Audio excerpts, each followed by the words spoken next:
jeudi à 28 octobre, nous avons ça passé dans le Brésil. Police Brésil fait une opération vraiment danger. Côté 64 bandits morts entre côté Kempico, Gang Brésil. Ils font opération 64 bandits tombés vinoués. Tir intense, barricades, incendies, une opération policière dans les favelas a fait plus de 60 morts à Rio. On fait le point. Le 28 octobre, au moins 64 personnes sont mortes dans l'opération.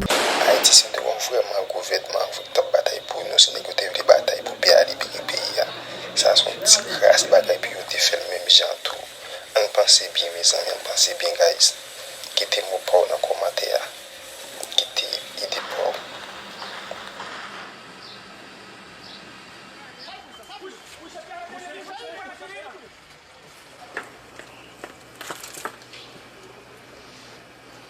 Policière la plus meurtrière de l'histoire de Rio de Janeiro, lancée contre un gang de narcotrafiquants du Brésil. Les raids des forces de l'ordre sont, malgré leur efficacité contestée, fréquents à Rio. Ils visent notamment les favelas, quartiers pauvres et très peuplés, souvent contrôlés par des trafiquants de drogue. Mais l'opération de mardi, par son ampleur et sa violence, a créé un choc. Jusqu'au Haut Commissariat des Nations Unies aux droits de l'homme qui s'est dit horrifié et a demandé des enquêtes rapides. Le gouverneur de droite de l'État de Rio, Claudio Castro, a annoncé da corporação, segue ouvir barulho de disparos em alguns momentos. Esses tiros fazem parte dessa grande operação 2.500 policiais civis, militares e também Comando Vermelho em pelo menos 26 comunidades dessas áreas aqui. Dos 100 alvos da opération, 30. On sait que 60 criminels avaient été neutralisés, que 4 policiers ont aussi été tués et que 81 criminels ont été arrêtés. Il a aussi annoncé la saisie de 100 fusils d'assaut et d'une énorme quantité de drogue. À Villa Cruzeiro, une favela du Complexo da Penha, des images de policiers lourdement armés, gardant une vingtaine de jeunes interpellés, ont circulé. Serrés les uns contre les autres, ils étaient assis par terre, la tête baissée et torse nu. Le gouvernement a expliqué que l'opération visait à combattre l'expansion territoriale du Commando Rouge, l'une des principales factions criminelles du Brésil. Mais pour la sociologue Carolina Grillo, interrogée par l'AFP, les arrestations massives ne font qu'accroître l'influence des factions car elles contrôlent les prisons. Ces politiques ont souvent un impact électoral positif auprès d'une population mal informée. L'ONG Human Rights Watch a déploré une énorme tragédie et réclamé l'ouverture d'enquêtes sur chaque mort. Dani Monteiro, la présidente de la Commission des droits de l'homme de l'Assemblée législative de Rio, a elle annoncé qu'elle exigeait des explications sur l'opération. En 2024, environ 700 personnes sont mortes lors d'interventions des forces de l'ordre à Rio, soit presque